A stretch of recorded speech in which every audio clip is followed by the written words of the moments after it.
Hi guys, hope आप सब लोग ठीक हैं, अच्छे से हैं, खुश हैं, जहाँ पे भी हैं। अगर आप मुझे फर्स्ट टाइम देख रहे हैं तो मैं हूँ फिदान और आप सब लोगों का दिल से स्वागत है मेरी चैनल पे, जहाँ हम बात करते हैं तिल्ला एम्ब्रॉयडरी वर्क की। So let's start the video. अस्सलाम वालेकुम, होप आप सब लोग ठीक हैं। आज है हमारा तिल्ला कोर्स का डे फर्स्ट, जो कि मैंने बिगनर्स के लिए स्टार्ट किया है। अगर आप बिगनर हैं और मेरी चैनल पे नए हैं तो प्लीज़ सब्सक्राइब कीजिएगा, लाइक कीजिएगा, कमेंट भी कीजिएगा। तो वीडियो को अंत तक ज़रूर देखिएगा, तभी आपको समझ में आएगा कि मैंने क्या किया है और किस तरीके से किया है। स्किप नहीं कीजिएगा वरना आपको समझ में नहीं आएगा। तो स्टार्टिंग में आपको सबसे पहले एक कपड़े की नीड पड़ेगी, जो कि थोड़ा सा मोटा होना चाहिए, जिस पे आप आगे चल के आपका काम सीख सकें। उसके बाद आपको एक मार्कर लेना है, राइटिंग पेन या चॉक, जो भी आपके पास अवेलेबल है आप वो ले लीजिए। और उसके बाद आप एक आउटलाइन ड्रा कीजिए, यानी कि आप एक लाइन ड्रॉ कीजिए। ये मैं आपको मेरे पर्सनल एक्सपीरियंस से कह रही हूँ, ये आपको किसी सेंटर में नहीं मिलेगा। हर किसी का जो सिखाने का तरीका होता है वो डिफरेंट होता है। तो ये मेरा खुद का पर्सनल एक्सपीरियंस है। जब मैंने सीखा था तब मैंने काफ़ी डिफरेंट तरीके से सीखा था और मुझे उसमें काफ़ी प्रॉब्लम्स आई थी। तो मैं नहीं चाहती हूँ कि जिन प्रॉब्लम्स का सामना मैंने किया है एज अ बिगनर आप करें। मैं कोशिश करती हूँ कि आपको मैं ईजी से ईजी टिप बता सकूँ, जिससे आपको सीखने में भी अच्छा लगे और आप बोर भी ना हो और आपको डिफ़िकल्ट भी ना लगे। तो आपको एक लाइन ड्रॉ करनी है और उसी लाइन के अकॉर्डिंग आपको चलना है। उससे क्या होगा, एज अ बिगनर आप एक अच्छी जाली बना पाएंगे बिना टेंशन के। अगर आप बिना लाइन के कोशिश करेंगे जाली डालने की तो वो ऊपर नीचे हो जाएगी और आपको खुद वो अच्छा नहीं लगेगा और आप सोचेंगे कि ये क्या हो रहा है। इसके बाद आपको तिल्ला जोड़ना है आपके कपड़े पे। कपड़ा थोड़ा सा मोटा लीजिएगा, आपको करने में आसानी होगी। जो हमारी सुई है उसको आपको उल्टा लेना है, बिल्कुल आपको इसी तरह से करना है। उसमें थ्रेड अटैच है, वहाँ पे थोड़ा सा होल करना है और आपके तिल्ला को वहीं से उसके अंदर डालना है, देन नीचे से उसको खींचना है। जैसे मैं कर रही हूँ आपको बिल्कुल इसी तरीके से करते हुए जाना है। आप सेम करेंगे आपको कोई इशू नहीं आएगा।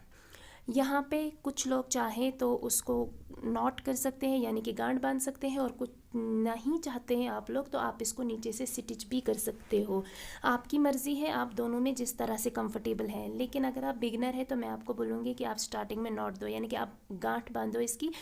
उसके बाद आप ऊपर से इस पे काम स्टार्ट करो, क्योंकि वो आपको टाइट रहेगा। अगर आप स्टिचेस देंगे, मे बी आपकी स्टिचेस उतनी टाइट नहीं आई तो आपका तिल्ला जो है वो ऊपर आ जाएगा फिर से। दोनों तरीके हैं, दोनों में से आप जिस भी तरीके में कंफर्टेबल हैं आप वो वाला कर सकते हैं। लेकिन जब आप प्रोफेशनल बनते हैं तब हम नॉट नहीं देते हैं। तो बिगिनर्स में ये सब चलता है, प्रोफेशनल लेवल पे ये सब नहीं चलता है। अब ये जो हमारा तिल्ला है, जिसको मैंने पहले ही बताया है कि इसको रोल कैसे करना है, इसको आपको आपके नेक के पीछे से लेना है। यानी कि जब आप इसको नेक के पीछे से लेंगे, आपको जो तिल्ला वाला रोल है इसको राइट साइड में नीचे रखना है और उसके बाद आपको आपका काम स्टार्ट करना है। जैसे मैं कर रही हूँ बिल्कुल ऐसे ही कीजिएगा। और मैं कोशिश कर रही हूँ कि मैं आपको हर वो मुमकिन पॉइंट बता सकूँ जिससे आपको आसानी हो एज अ बिगनर काम करने के लिए। आपको जाली डालनी है और कोशिश करनी है, इसको हम कश्मीरी में दंस भी कहते हैं। आपको कोशिश करनी है कि आप जो जाली बना रहे हैं वो स्टार्टिंग से ही छोटी बनाएं। और स्टार्टिंग से ही आपको इस बात का भी ध्यान रखना है कि आपकी जो जाली है, एक जाली और दूसरी जाली यानी कि एक दंस और दूसरी दंस के बीच में गैप नहीं रहना चाहिए। अगर उसमें गैप रहेगा वो आपका वो रिदम वैसे ही बन जाएगा और आप उसको फिर ठीक नहीं कर पाएंगे। तो स्टार्टिंग से ही कोशिश कीजिए छोटी जाली डालने की, स्टार्टिंग से ही कोशिश कीजिए जालियों के बीच में गैप ना रहे, और कोशिश कीजिए कि आप इसी लाइन के अकॉर्डिंग चलें। ऐसा नहीं है कि आपने आउटलाइन ले ली तो आप उसी के अकॉर्डिंग चलेंगे, आपका काम पहले ही दिन परफेक्ट होगा। ऐसा बिल्कुल भी नहीं है। आपकी जाली ऊपर नीचे हो जाएगी, लेकिन बिना आउटलाइन की जितनी होगी उतनी नहीं होगी। तो आपको इसको सिर्फ एक बार प्रैक्टिस नहीं करनी है, आपको इसको बहुत ज़्यादा प्रैक्टिस करनी है, क्योंकि हमारा पूरा तिल्ला वर्क जो है वो सिर्फ इसी जाली पे डिपेंड है। ये जाली आपकी जितनी अच्छी होगी उतना ही अच्छा आपका काम होगा। पूरा तिल्ला वर्क इसी जाली के ऊपर है। चाहे हम लोटस बनाएं, चाहे हम चिनार बनाएं, चाहे हम एलमंड बनाएं, चाहे हम लीफ बनाएं, हम जो भी डिज़ाइन बनाएं वो हमें जाली से ही बनाना है, यानी कि दंस डाल के ही बनाना है। तो इसलिए आपकी जाली जितनी अच्छी होगी उतना ही अच्छा आपका काम होगा। तो स्टार्टिंग में एज अ बिगनर सिर्फ जाली पे फोकस कीजिए।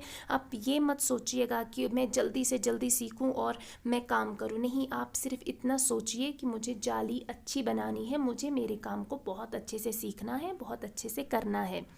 जैसे मैं कर रही हूँ आपको बिल्कुल इसी तरह से करना है। आपको जो नीडल है अपनी नीडल पे भी ध्यान दीजिएगा। एज अ बिगिनर नीडल का थ्रेड आप छोटा रखिए और तभी आपका जो तिल्ला है वो टाइट आएगा। और दूसरी बात ये कि आपको जो जब आप नीडल ले रहे हैं, आप जाली के बीच में स्टिच दे रहे हैं, तो नीडल को ज़्यादा दूर नहीं निकालिएगा नीचे से। ऊपर से भी आप जब प्रीवियस वाली जाली है, यानी कि जो पीछे आपने जाली डाली है, उसी जाली के टॉप पे आपकी नीडल को निकालिए और नीचे भी उसी के जॉइंट के पास में निकालिए। ज़्यादा दूर निकालेंगे तो उसमें गैप आएगा। कोशिश करें कि नज़दीक नज़दीक नीडल निकालें जब आप स्टिच दे रहे हैं, और स्टिच अच्छे से दें, टाइट दें, लूज़ नहीं रखिएगा, वरना आपका जो तिल्ला है वो उखड़ा उखड़ा सा लगेगा, देखने में खूबसूरत नहीं लगेगा।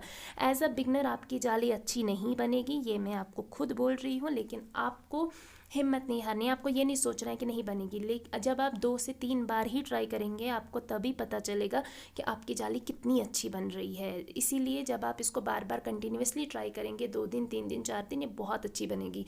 तो एटलीस्ट 3 से 4 दिन जाली की प्रैक्टिस करनी ही करनी है, तभी आपकी जाली अच्छी होगी।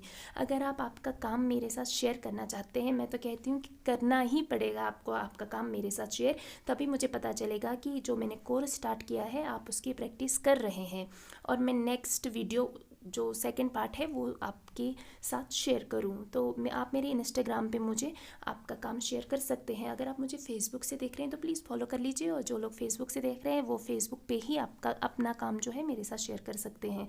अगर आप मुझे यूट्यूब से देख रहे हैं तो आप मेरे इंस्टाग्राम पे अपना काम शेयर कर सकते हैं। तो प्लीज़ कमेंट्स में मुझे ज़रूर बताइएगा कि आपको इस जो मैंने ये कोर्स स्टार्ट किया है इससे कुछ हेल्प मिल रही है, नहीं मिल रही है। अगर आपके कुछ सजेशंस भी हैं आप वो भी दीजिए। वीडियो कैसा लगा वो भी बताइएगा, कमेंट्स में ज़रूर बताइएगा मुझे कि आपको मेरी बनाई हुई जो टिप्स हैं, जो मैं आपसे शेयर करती हूँ, जो मेरी खुद की टिप्स है, आपको उनसे कितनी हेल्प मिल रही है। आप कमेंट्स करेंगे, मुझे अच्छा लगेगा, मैं पढ़ूँगी और मैं देखूँगी कि नेक्स्ट में मुझे क्या है। अगर आपके कुछ डाउट्स भी हैं आप वो भी लिखिए, मैं नेक्स्ट वीडियो में कोशिश करूँगी कि मैं आपके वो डाउट्स क्लियर कर सकूँ। स्टार्टिंग में आपको सिर्फ़ और सिर्फ जाली पे फोकस करना है और किसी चीज़ पे फोकस नहीं करना है।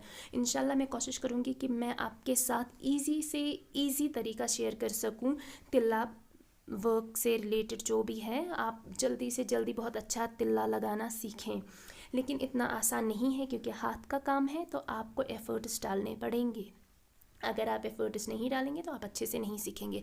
आपको पेशेंस रखना है, 4 से 5 घंटे पर डे के हिसाब से आपको प्रैक्टिस करनी है। और ऐसा नहीं है कि जाली आप एक दिन में ही बनाना सीखेंगे। जाली को बनाने के लिए आपको एटलीस्ट 1 हफ्ते का टाइम देना है। अगर आप 1 हफ्ता नहीं बना पा रहे हैं तो आप एटलीस्ट 4 से 5 दिन तो बनानी ही बनानी है, उसके बगैर आप नेक्स्ट स्टेप पे नहीं जा पाएंगे। तो अगर मैं नेक्स्ट वीडियो जो है, जो नेक्स्ट स्टेप है वो अपलोड करती भी हूँ, तो आप सिर्फ जाली पे ही प्रैक्टिस कीजिए, उसकी प्रैक्टिस कीजिए, लेकिन जाली पे आप बहुत ज़्यादा प्रैक्टिस कीजिए। हर चीज़ का एक बेसिक रूल होता है और इसका रूल यही है कि आपको जाली साफ बनानी है, अच्छी बनानी है। जितनी अच्छी आप जाली बनाएंगे उतना ही अच्छा आपका काम होगा। तो प्लीज़ मुझे कमेंट्स में ज़रूर बताइएगा कि आपको मेरा आज का वीडियो कैसा लगा। आई होप कि आप में से जितने भी लोग सीख रहे हैं वो बहुत अच्छे से सीखें, बहुत अच्छे से प्रैक्टिस करें। चैनल पे नए हैं तो प्लीज़ सब्सक्राइब कीजिएगा, फेसबुक से देख रहे हैं तो प्लीज़ फॉलो कर लीजिएगा, और अपनी सजेशन जो है वो भी दे दीजिए और कमेंट्स ज़रूर कीजिएगा। और लाइक तो बनता ही है, इतनी मेहनत करके मैं आप सब लोगों के लिए वीडियो बनाती हूँ, तो प्लीज़ एक लाइक तो बनता है ना, तो लाइक भी कर लीजिएगा। आपको जो लाइन आपने की है उसी लाइन तक, एंड तक आपको करना है। और जहाँ इस तरह से अगर आपको नहीं पता है कि नीडल का थ्रेड कैसे काटना है, जैसे मैंने किया है, आपको भी बिल्कुल इसी तरह से करना है। आप दोनों साइड से कर सकते हैं, चाहे तो ऊपर से काट सकते हैं, चाहे तो नीचे से भी काट सकते हैं। बेटर है कि आप नीचे से ही काटें, अच्छा लगता है। ऊपर काटेंगे तो उसका निशान आता है, यानी कि मार्क रह जाता है, तो नीचे से ही काटने की कोशिश करें। इसी तरह से आउटलाइन दे के करें। मिलती हूँ मैं मेरे नेक्स्ट वीडियो में, तब तक के लिए अल्लाह हाफिज़।